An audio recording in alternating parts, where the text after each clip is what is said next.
Plain అప్పట్లో Japan వాళ్ళు దీన్ని అటాక్ చేశారు గాల్లో ఉన్నప్పుడు. ఇక అలా బయటకు వచ్చాను. ఇప్పుడే వెహికల్ ఒకటి దొరికింది, ఫాస్ట్గా వెళ్ళిపోవచ్చు నేను నెక్స్ట్ డెస్టినేషన్కి. ఈ బీచ్ ఒడ్డును కూడా అప్పట్లో యుద్ధం జరిగింది. ఇలాంటి అందమైన బీచెస్ మనం చూసుకోగలం. ఇక్కడ కొబ్బరి చెట్లు ఇట్లాగా సముద్రం ఒడ్డుకి వాలి భలే ఉంది. వాటర్ చాలా క్లియర్గా ఉన్నాయి. ఇక్కడ కావాలంటే మనం బాత్ కూడా చేయొచ్చు. కేవలం 9,000 మంది 30,000 మందిని చంపేశారంటే చూడండి. చిన్న బోట్ సాయంతో నదిలో ప్రయాణిస్తూ సముద్రంలో వెళ్ళిపోతున్నారు చూడండి. అందరికీ నమస్కారం, నేను మీ ఉమా. అందరూ ఎలా ఉన్నారు? ఇప్పుడు సోలమన్ ఐలాండ్స్ దేశంలో ఉన్నాను. రాజధాని హోనియారాలో నా బ్యాక్ సైడ్ హోటల్ ఆల్రెడీ మీకు చూపించాయి కదా, అక్కడ నుండి బయలుదేరి దగ్గరలో ఒక మ్యూజియం ఉంది. ఆ మ్యూజియంకి వెళ్ళి ఇక్కడ కల్చర్ గురించి, అదే కాకుండా మెయిన్గా ఇక్కడ మూన్ స్టోన్ ఉందంట. మూన్ స్టోన్ అంటే మీకు ఏదో డౌట్ రావచ్చు ఏంటని. అప్పట్లో అమెరికా వాళ్ళు చందమామ మీద అడుగు పెట్టారని మనకు తెలుసు కదా, నీల్ ఆర్మ్స్ట్రాంగ్ వాళ్ళు అక్కడున్న మట్టి చాలా వరకు తీసుకొచ్చారంట, స్టోన్స్. అలా చాలామందికి ప్రజెంట్ చేసిందంట అమెరికా, ఒక 100 స్టోన్లు వరకు. కొన్ని స్టోన్స్ ఏమో బ్లాక్ మార్కెట్స్లో అమ్మేశారు, కొన్ని స్టోన్స్ ఏమో జాగ్రత్తగా కాపాడుకుంటున్నారు కంట్రీస్. ఆ ఒక్క స్టోన్ ఖరీదు చెప్తే మీరు షాక్ అయిపోతారు. 43 కోట్ల రూపాయలు విలువ చేస్తుందంట అది బ్లాక్ మార్కెట్లో. అంత జాగ్రత్తగా కాపాడుకుంటున్నారు. నిన్నే వెళ్ళాను నేను మ్యూజియంకి, ఆ స్టోన్ చూడటం కోసం వచ్చానని చెప్పి. ఇంతకుముందు నేను ఎప్పుడు చూడలే మూన్ మీద ఉండే రాయి ఎలా ఉంటుందనేది. అది వాళ్ళ ఎక్స్పీరియన్స్ అవుదాం. ఇంకా చాలా మంచి మంచి ప్రదేశాలు కూడా నేను కవర్ చేయబోతున్నాను ఇవాళ. వీడియో చివరి దాకా చూడండి, చాలా బాగా ఎంజాయ్ చేస్తారు. అబ్బో, ఎండ చాలా బాగా హార్ష్గా ఉంది. 26-27 డిగ్రీలు ఉన్నట్టుంది. ఇవాళ చినిగిపోతుంది. అది నిన్నే అంటే ఇక్కడ దొంగతనాలు చేస్తారు, దాన్ని మళ్ళీ బ్లాక్ మార్కెట్లో అమ్మేస్తారని చెప్పి దాన్ని భద్రపరిచారంట సీక్రెట్గా ఒక ప్రదేశంలో. నేను వస్తానని చెప్తే వాళ్ళు తెప్పించి పెడతానని చెప్పారు ఈ మ్యూజియంలో వాళ్ళు. చూద్దాం ఏం జరుగుతుందో అసలు ఇవాళ పాసిబుల్ అవుతుందో అవదో మరి. నేషనల్ మ్యూజియం కట్టిన విధానం చాలా బాగా నచ్చింది నాకు. ఒకప్పుడు వీళ్ళ కల్చర్ ఇలాగే ఉండేది. ట్రయాంగిల్ ఆకారంలో ఇల్లు నిర్మించుకునేవాళ్ళు వీళ్ళు అడవిల్లో. ఇలాగా బ్యాంబూ కర్రలతో, ఎదురుబొంగు కర్రలతోనూ, మరియు తాటాకులు, కొబ్బరాకులు ఉంటాయి కదా, వాటిని యూజ్ చేసి సేమ్ అదే థీమ్లో తీసుకొచ్చి ఈ మ్యూజియం కూడా నిర్మించడం చాలా బాగుంది.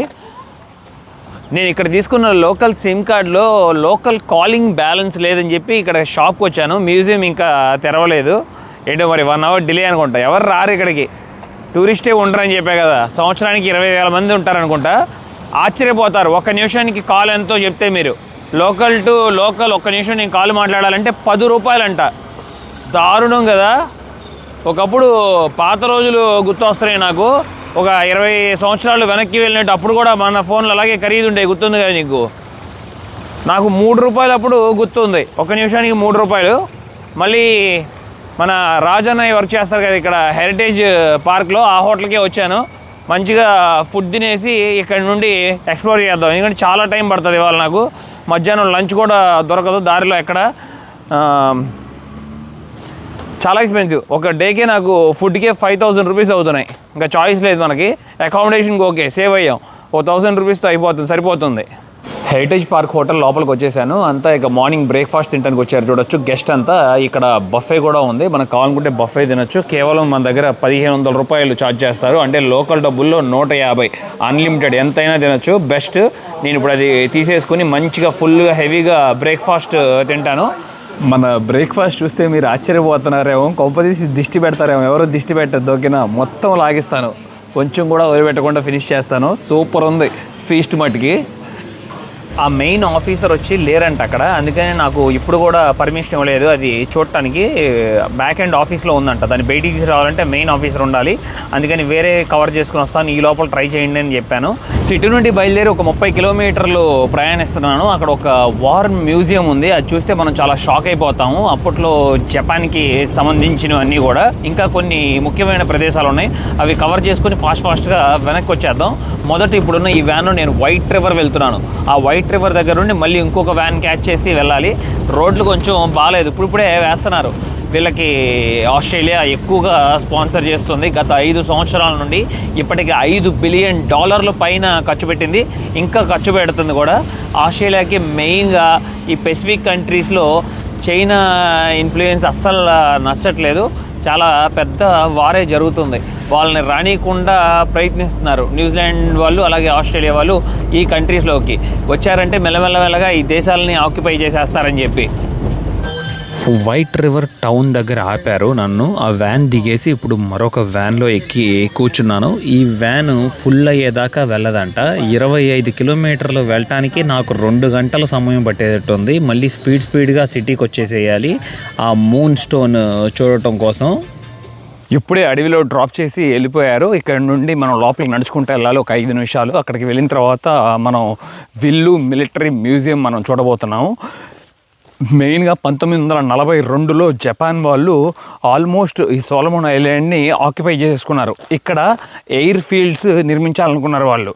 ఎయిర్ ఫీల్డ్స్ నిర్మించి ఇంకా ఫర్దర్ ఆక్యుపేషన్ గురించి, అంటే ఇక్కడ ఉన్న పసిఫిక్లో ఉన్న కంట్రీస్ అన్నిటినీ జపాన్ వాళ్ళు ఆక్యుపై చేసేయాలనేది వాళ్ళ ప్లాన్.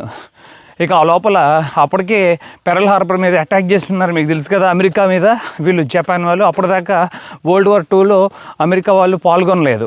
ఎప్పుడు పెరల్ హార్బర్ అటాక్ జరిగిందో ఆ తర్వాత వాళ్ళు కూడా ఇన్వాల్వ్ అయ్యారు. ఇక జర్మన్ మీద అలాగే జపాన్ వాళ్ళ మీద వ్యతిరేకంగా చాలా పోరాటం చేసి గెలిచారు కూడా. కానీ అప్పటికే చాలా ప్రాణ నష్టం జరిగిపోయింది. ఇక్కడ సోలమన్ మెయిన్ కంట్రీ. అప్పుడు ఆ వార్లో జరిగిన అప్పుడు విమానాలు, షిప్స్ అవన్నీ ఇక్కడే వదిలేశారు జపాన్ వాళ్ళు 1943లో. కానీ చాలా గట్టి పోరాటం జరిగింది. 2 సంవత్సరాలు చాలామంది, వేల మంది మరణించారు. జపాన్ వాళ్ళే ఎక్కువ మరణించారు చెప్పుకోవాలనుకుంటే. ఇక్కడ 30,000 మంది పైన మరణించారు. 600 పైన విమానాలు మొత్తం ఇక్కడ కుప్పకూలిపోయినాయి ఈ ప్రాంతంలో. ఎటు చూసిన అడవి, ఎక్కువగా మ్యాంగో ట్రీస్ కూడా బాగానే కనబడుతున్నాయి. స్కై కూడా చాలా బ్యూటిఫుల్గా ఉంది.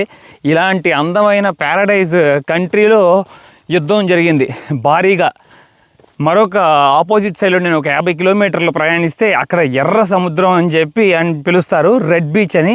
ఆ ప్రాంతం అంతా మనుషులు రక్తంతో ఎరుపు రంగులో ఉంటుందని చెప్తారు. అందుకని దానికి రెడ్ బీచ్ అని పేరు పెట్టారు. ఈ దేశంలో కూడా అంతే, విషపూరితమైన జంతువులు ఏమీ లేవు. అందుకని ఇంత ధైర్యంగా ఈ దట్టమైన అడవిలో ట్రావెల్ చేస్తున్నా. ఇదే ఆఫ్రికా అయితే తప్పకుండా భయపడాలి కూడా. పైథాన్లు, కింగ్ కోబ్రాలు ఇట్లా చెప్పుకుంటూ పోతే చాలా ఉంటాయి. ఏ యానిమల్ అయినా ఉండొచ్చు. చీతా ఉండొచ్చు, లెపర్డ్ ఉండొచ్చు, లైన్ ఉండొచ్చు, ఏదైనా అటాక్ చేయొచ్చు. క్రొకోడైల్స్ ఉండొచ్చు. గబాల్ని బుష్లో నుండి వచ్చి తాషేడ్. ఈసారి World War III వచ్చిందంటే ఇంకా అంతే సంగతులు, పూర్తిగా ఖాళీ అయిపోద్ది ఈ ప్రపంచం, సగం జనాభా పైన. మరొక విషయం చెప్పాలి, ఇక్కడ ఎక్కువగా బాంబులు ఉన్నాయంట. అప్పటి బాంబులు ఇంకా బుల్లెట్స్, బాంబ్స్ అవి అంటే ఎప్పుడైనా పేలచ్చు, చెప్పలేము. అదే చెప్తున్నారు, క్లియర్గా వార్న్ చేశారు. నేను ఎయిర్పోర్ట్లో దిగినప్పుడే అక్కడ బుషెస్లోకి నడవద్దు, ఆ పని అసలు చేయొద్దు, ఎందుకంటే మీరు ల్యాండ్ మైన్స్ మీద కాల్ వేయచ్చు, ఆ టైంలో పేలిపోద్దని చెప్పి. లాస్ట్ టైం ఏం చేశాడంటే ఒక టూరిస్ట్ లోకల్స్ ఇద్దరిని పట్టుకుని క్యాంపింగ్కి వెళ్దాం అని చెప్పి పిక్నిక్కి ఒక అడవిలోకి, ఇట్లాగే వెనకనబడుతున్న అడవిలోకి వెళ్ళి చెట్టు కింద కూర్చుని ఫైర్ వెలిగించారు. అంతే సంగతులు. వాళ్ళకి తెలియదు కదా భూమి లోపల ఏముందని. 80 సంవత్సరాల పైన అయిపోతుంది యుద్ధం జరిగి. ఒక్కసారిగా పేలటం మొత్తం ముక్కలు అయిపోయారు. అది చాలా ఉన్నాయి ఇక్కడ ఈ ప్రాంతంలో బాంబులు. ఇదిగోండి, విల్లు వార్ మ్యూజియంకి వచ్చేసాం. బాగుంది, చాలా అందంగా చేశారు. అలా ఎక్కడ కనపడ్డా అలాంటి వస్తువు ఇమీడియట్లీ గవర్నమెంట్కి ఇన్ఫామ్ చేయమన్నారు పీపుల్. అది టూరిస్ట్ అయినా సరే, ఎవరైనా సరే. నేను దారిలో కనపడితే అదే చేయాలి. వెళ్ళి టచ్ చేయటం, పట్టుకోవటం, డిగ్ చేయటం ఇవన్నీ చేయకూడదంట. మన భారతీయులను కూడా ఎంతోమందిని తీసుకెళ్లారు, గుర్తుందిగా మీకు. World War Iలో, World War IIలో ఎంతోమంది కుటుంబాలు వాళ్ళ ఆఖరి చూపులు, అసలు వాళ్ళతో మాట్లాడటానికి కూడా వీలుండేది కాదు. అప్పట్లో మొబైల్ ఫోన్స్ ఇవన్నీ ఏం లేవు కదా, ఇమీడియట్లీ ముందు రోజు కాల్ చేసి మాట్లాడటానికి కూడా. ఎంట్రన్స్ ఇలాగ ఉంది, ఇరువైపులా డోర్స్కి వీళ్ళ నేషనల్ ఫ్లాగ్ వేశారు. ఇక్కడ టికెట్ వచ్చి 1000 రూపాయలు ఛార్జ్ చేశారు నాకు. మెయిన్గా సొలొమోన్లో అమెరికన్స్కి మరియు జపనీస్కి వార్ జరిగింది, యుద్ధం. ఆ యుద్ధంలో ఉపయోగించిన వస్తువులు ఇవన్నీ 80 సంవత్సరాల క్రితం. ఇక్కడ అటామిక్ బాంబ్ అలాంటిది ఏమీ కనుక్కోలేదు, మామూలుగా ఇలాంటి పెద్ద పెద్ద గుండ్లు కనుగొన్నారు. ఇదిగోండి, ఇవన్నీ చూస్తున్నారు కదా, MK-35 అని పిలుస్తారంట. చాలా బరువు ఉంటుంది. నేను పట్టుకొని లేపలేకపోతున్నాను చూడండి. కనీసం 10 కేజీల పైన 20 కేజీలు కూడా ఉండొచ్చు. అప్పట్లో ఉపయోగించిన వాటర్ క్యాన్ చూడండి, అల్యూమినియం వాటర్ క్యాన్. ఇక్కడ కొన్ని గ్రానైట్స్ ఉన్నాయి. ఇదిగోండి గ్రానైట్, చాలా ప్రమాదం అయింది తెలుసు కదా మీకు. ఇక్కడ కొన్ని ప్లేట్స్ కూడా ఉన్నాయి, వాళ్ళు తినడానికి ఉపయోగించిన ప్లేట్స్, కప్స్. ఇది జపనీస్ వాళ్ళ వాటర్ బాటిల్ అంట, అప్పట్లో జపాన్ మిలిటరీ వాళ్ళది. మీకు ఒకటి ఉదాహరణ చూపిస్తాను. అమెరికా జపాన్ ఎలా కనిపెట్టాలంటే ఇక్కడ భాషలో రాసి ఉంటుందంట. జపాన్ నుండి తీసుకొచ్చారు ఈ మిషనరీ. అప్పుడు ఇదిగోండి జపనీస్ లాంగ్వేజ్లో రాసి ఉంటే ఈ మిషనరీ జపాన్కి సంబంధించింది. ఎలా ఉందో చూసారా? ఎంత దూరం మరి గుండు ప్రయాణిస్తుందో కానీ ఈజీగా 2 కిలోమీటర్లు 3 కిలోమీటర్లు వెళ్తుందేమో. 2 కిలోమీటర్లు 3 కిలోమీటర్లు వెళ్తుంది అనుకున్న గుండు కాదంట, 30 కిలోమీటర్లు ప్రయాణిస్తుందంట. అంత పవర్ఫుల్ అంట ఇది, ఈ గన్, మిషన్ గన్. మీకు ఇందాక పెద్ద పెద్ద షెల్స్ చూపించా కదా, ఆ షెల్స్ని తీసుకొచ్చి ఇదిగోండి ఇట్లా ఉంటుంది. ఈ క్యాప్ ఓపెన్ చేసి దీన్ని లోపల పెడతారు చూసారా? ఇది లోపల పెట్టి ఇది సీల్ చేసేస్తారు. సీల్ చేసినాక ఇక్కడ వెనక నుండి ఒక ఫాస్ట్గా వచ్చి ఒకటి పంప్ లాగా చేస్తుంది. ఆ షెల్ వెనకాల కొంచెం ఒక పౌడర్ లాంటిది ఉంటుంది, అంటే గన్ పౌడర్ లాంటిది. అది బ్లాస్ట్ అయ్యి స్పార్క్ అయ్యి చాలా ఒత్తిడి కలిగి వేగంగా 30 కిలోమీటర్లు ప్రయాణించి ఎదుటి ఉన్న శత్రువుని దాడి చేస్తుందంట. అది ఈ గిన్నెలు ఆల్మోస్ట్ తుప్పు కూడా పట్టిపోయినాయి. 80 సంవత్సరాల పైన అవుతుంది కదా. ఇలాంటి ప్లేట్లలో వాళ్ళు భోజనం చేసేవాళ్ళు. ఎంతమంది సైనికులు మరణించారు అసలు ఇక్కడ, దారుణం. ఇదిగోండి ఆ క్యాన్లు. అప్పట్లోనే 80 సంవత్సరాల క్రితం కోకాకోలా ఉందా ఏంటి? ఇక్కడ కోకాకోలా క్యాన్ ఉంది. దీని గురించి కామెంట్స్లో చెప్పండి తప్పకుండా. అప్పుడు కోక్ కంపెనీ ఉందా లేదా అనేది. 6 అడుగులు ఎత్తులో ఇక్కడ టార్పిడోస్ రిలీజ్ చేశారు జపాన్ వాళ్ళు. దాని క్యాప్ ఒకటే మనం ఇప్పుడు చూసుకోగలుగుతున్నాం, పూర్తిగా పేలిపోయింది. ఇక్కడ క్యాన్బెర్రా అని చెప్పి ఒక దీవి ఉంది, ఆ దీవిలో వేశారు. 110 మంది గాయపడ్డారు, 85 మంది మరణించారు.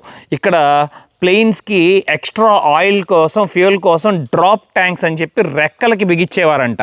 ఒక్కసారి మెయిన్ ట్యాంక్లో అయిపోయిన తర్వాత ఇదిగోండి ఈ ఫ్యూయల్ ట్యాంక్ ఉంది చూస్తున్నారు కదా, ఒక సబ్మెరైన్ ఆకారంలో ఉంది.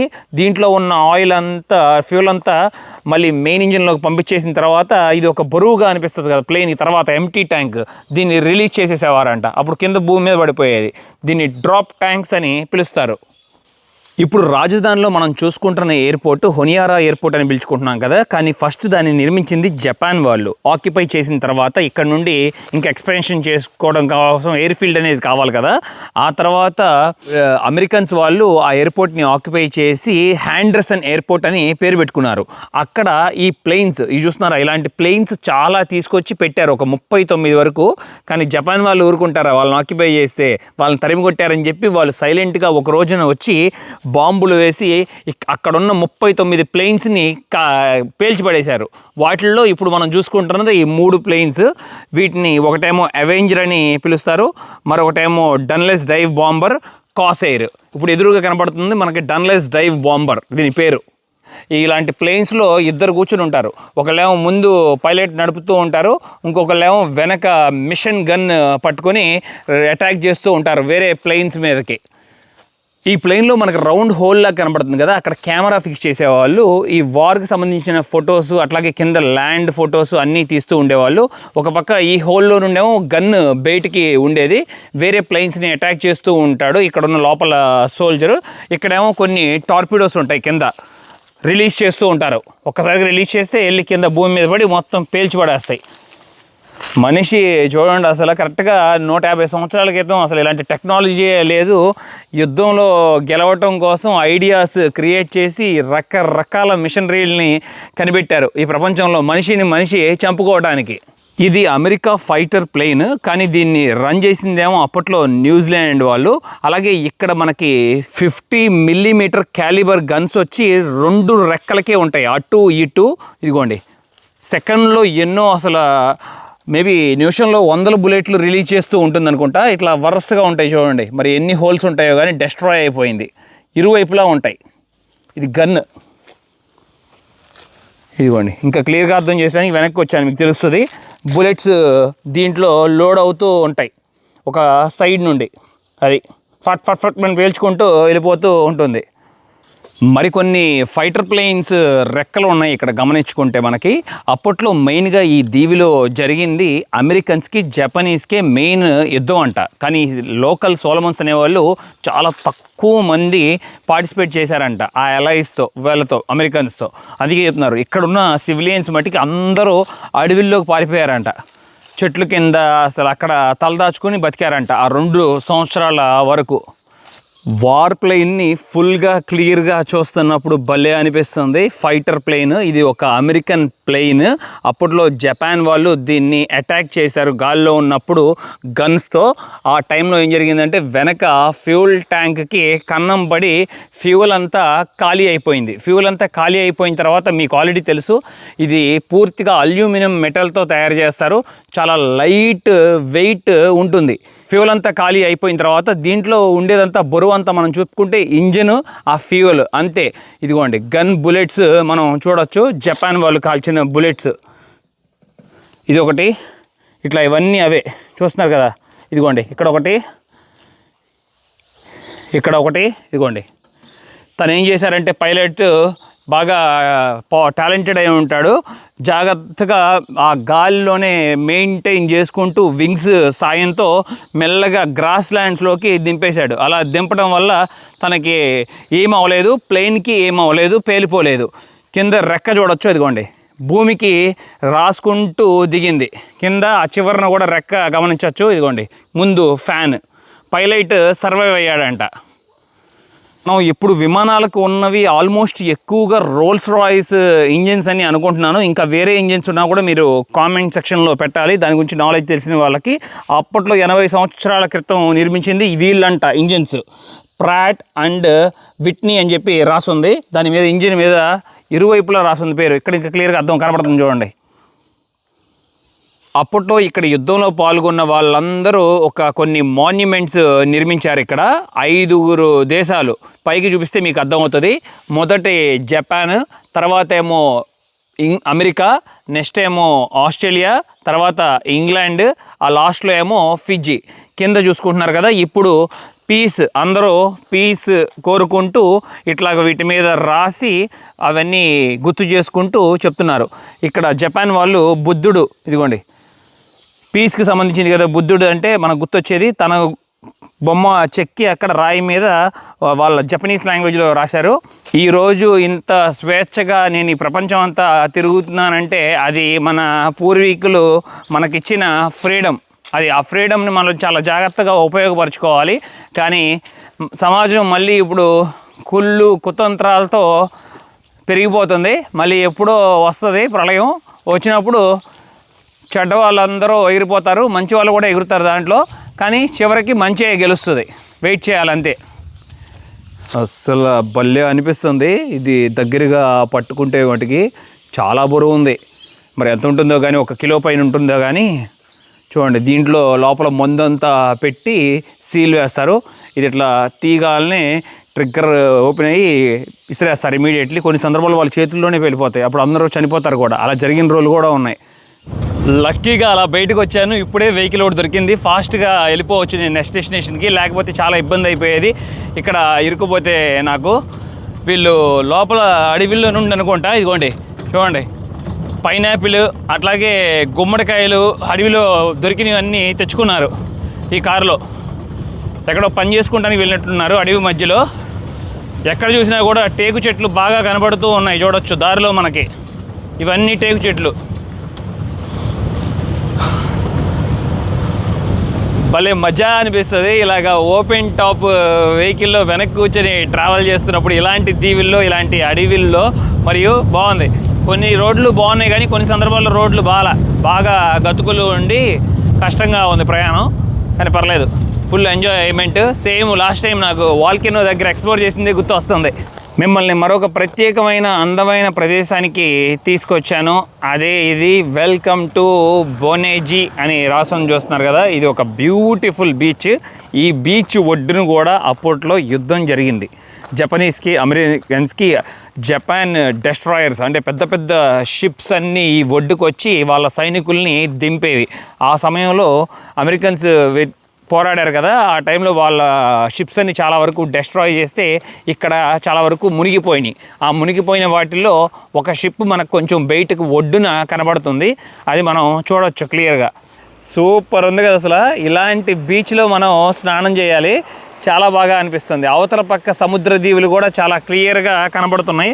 ఇక్కడ నుండి మనం చూసుకుంటే మనకి సిటీలో కన్నా బీచ్ చూడాలనుకుంటే కనీసం ఒక 10 కిలోమీటర్ల బయటకు వస్తేనే ఇలాంటి అందమైన బీచెస్ మనం చూసుకోగలం. ఇక్కడ ఇలా మనం కొంచెం ముందుకు నడుచుకుంటూ వెళ్తే అక్కడ చూస్తున్నారు కదా, రైట్ సైడ్లో ఒక బ్రౌన్ కలర్లో కనబడుతుంది, అదే జపాన్ డెస్ట్రాయర్ పెద్ద షిప్. ఇక్కడ నుండి చాలా క్లియర్గా కనబడుతుంది హొనియారా సిటీ రాజధాని. కొబ్బరి చెట్లు ఇట్లాగా సముద్రం ఒడ్డుకి వాలి భలే ఉంది. మబ్బులు రావటం వల్ల కొంచెం ఎండ తగ్గిపోవడం వల్ల చీకటిగా కనబడుతుంది కదా మనకి ఆకాశం అంతా. ఇక్కడ ఈ పెసిఫిక్ ఓషన్లో మెయిన్గా ఈ స్ట్రైట్ని ఏమని పిలుస్తారంటే ఐరన్ బాటమ్ సౌండ్ అని పిలుస్తారు. ఒడ్డున నడుచుకుంటూ వెళ్తుంటే భలే అనిపిస్తుంది. వాటర్ చాలా క్లియర్గా ఉన్నాయి. ఇక్కడ కావాలంటే మనం బాత్ కూడా చేయొచ్చు. మంచి లొకేషన్, ఎవ్వరూ లేరు చూడండి. కపుల్స్కి సూపర్ ఉంటుంది ఇలాంటి ప్రదేశం. ఏ డిస్టర్బెన్స్ లేకుండా ఎంజాయ్ చేయొచ్చు, మంచి సమయం గడపచ్చు. ఇక్కడ అలలు పెద్దగా రావట్లేదు, కానీ ఒక 15 అడుగుల తర్వాత చాలా లోతు ఉంది, అక్కడ మునిగిపోతాం కూడా, చాలా ప్రమాదం కూడా. షిప్ ఇదిగోండి, చాలా పెద్ద షిప్ ఇది, కనీసం 200 అడుగులు బార్ ఉంటుంది. వా, ఎంత పెద్ద షిప్ని అసలు కాల్ చేశారో చూడండి అమెరికన్స్ రియల్గానే స్ట్రాంగ్ ఫైటర్స్ అని చెప్పచ్చు ఆర్మీ మటుకి ప్రపంచంలోనే. ఎందుకంటే కేవలం 9,000 మంది 30,000 మందిని చంపేశారంటే చూడండి. ఇవాళ బేభత్సంగా వాన పడేదట్టు ఉంది, వెనక మబ్బులు కమ్ముకుంటూ వస్తూ. అలాగే ఆకాశంలో ఇప్పుడు దాకా మనం షిప్ని చూసాం కదా, అసలు భలే అనిపించింది. అప్పట్లో జపనీస్ డెస్ట్రాయర్ని వేసుకొచ్చి ఈ సముద్రం ఒడ్డుకి ఎంతోమంది సైనికుల్ని తీసుకొచ్చి అందరూ చనిపోయారు. దారుణమైన చావు చనిపోయారు అసలు. కొంతమంది సముద్రంలోనే షిప్ మునిగిపోయి ఆ యుద్ధంలో. భలే ఉంది, కానీ ఆ కలర్స్, సముద్రం ఆ కలర్స్ భలే చూశారు కదా, బ్లూ గ్రీన్ చక్కగా క్రిస్టల్ క్లియర్గా ఉన్నాయి వాటర్ మటుకి. ఇక్కడ చాలా పెద్ద షిప్, ఎంతమంది సైనికులు ఒక షిప్లో ఉండేవారేమో, మరి కనీసం 200 మంది పైన ఉండేవారేమో అనిపిస్తుంది. ఇప్పుడే అసలు నిజమైన అసలు సముద్రంలో చేపలు పట్టే వేటకి వెళ్ళేవా అతన్ని చూశాను. చిన్న కెను అని పిలుస్తారు తెలుసు కదా ఇంగ్లీష్లో, చిన్న చిన్న పడవలు. ఆ పడవ, చెక్క పడవలో తను సముద్రం లోపలికి వెళ్ళి ఇప్పుడు చేపలు పట్టుకుని వస్తారు. చూడండి, ఇలాంటి పడవల్లోనే వెళ్ళేవాళ్ళు. ఇక్కడున్న దీవులందరూ కూడా, మన పూర్వీకులు కూడా అలాగే చేసేవారు అనిపిస్తుంది. ఆ చరిత్ర అంతా అసలు చాలా వరకు మర్చిపోయాం. అసలు 1000 సంవత్సరాల చరిత్ర ఎలా నివసించేవారు అనేది. మొట్టమొదట మనుషులు అసలు మనలో భారతదేశంలో. అండి హాయ్, తెడ్డు కూడా ఉంది. ఇప్పుడే ఓ చేప కూడా పట్టారు ఇక్కడ. ఇవ్వండి చేప, సముద్రంలో చిన్న చేపే దొరికింది బ్రదర్కి. బోట్ మట్టికి చాలా బాగుంది, బాగా నచ్చింది. Thank you brother. గ్యాలం రెడీ చేసుకుంటున్నారు. గ్యాలం రెడీ చేసుకొని ఇక చేపలు పట్టుకుని ఇంటికి వెళ్తారు. అలాంటి పడవలోనే ప్రెసిడెంట్ని కాపాడింది అప్పుడు. తామర పువ్వు బాగుంది చూడండి, చాలా బాగుంది తామర పువ్వులు. ఇక్కడ ఒక పాండ్లో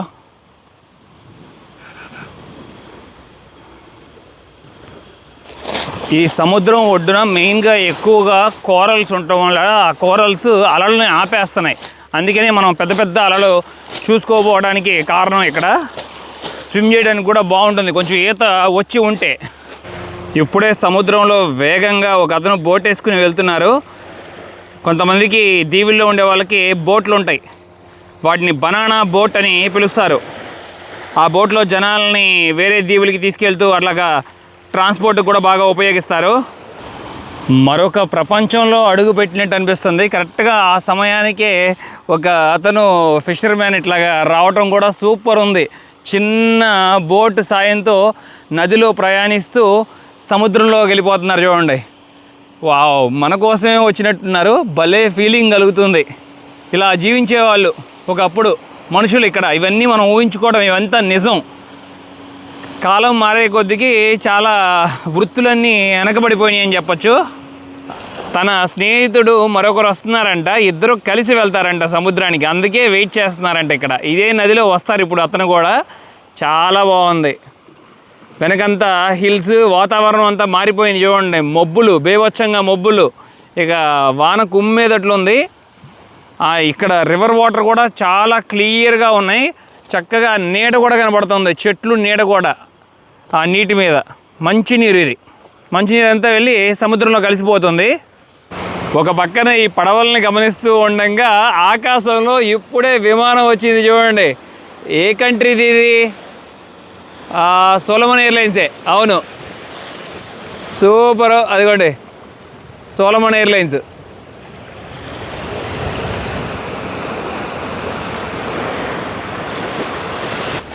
ఈ రాళ్ళల్లో నడక సాగట్ల. చిన్న రాళ్ళు అవడం వల్ల కాలు దిగబడిపోతుంది. సముద్రం వల్ల రాళ్ళన్నీ బాల్స్ లాగా ఏర్పడ్డాయి. ఇంకా 1 కిలోమీటర్ నడుచుకుంటూ వెళ్ళాలి.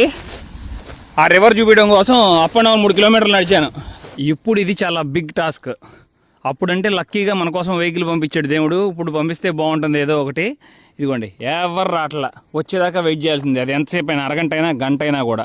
కానీ నేను వచ్చిన ప్రదేశం నుండి లోపల నుండి ఒక వెహికల్ వెళ్తుంది. అది ఒక టూరిస్ట్ వెహికల్ లాగా ఉంది. మరి ఎక్కించుకుంటారో లేదో తెలియదు.